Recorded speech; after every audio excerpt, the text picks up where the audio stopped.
أعوذ بالله من الشيطان الرجيم. بسم الله الرحمن الرحيم.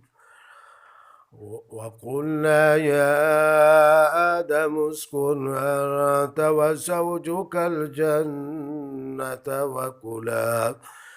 وكلا منها رغدا حيث شئتما ولا تقربا هذه الشجرة فتكونا من الظالمين.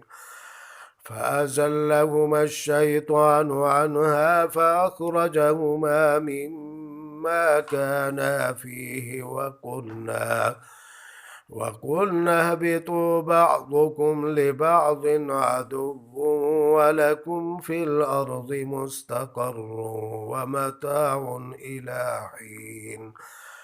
فتلقى آدم من ربه كلمات فتاب عليه إنه هو التواب الرحيم.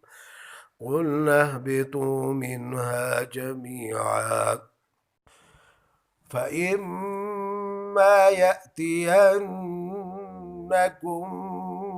مني هدى فمن تبع هداي فلا خوف عليهم ولا هم يحزنون. والذين كفروا وكذبوا بآياتنا أولئك أصحاب النار هم فيها خالدون.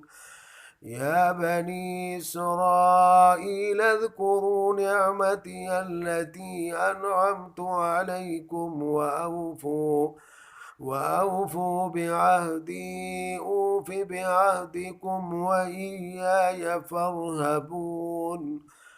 وآمنوا بما أنزلت مصدقا لما معكم ولا تكونوا أول كافر بي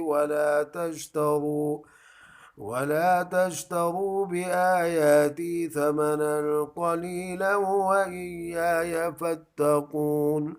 ولا تلبسوا الحق بالباطل وتكتموا الحق وأنتم تعلمون.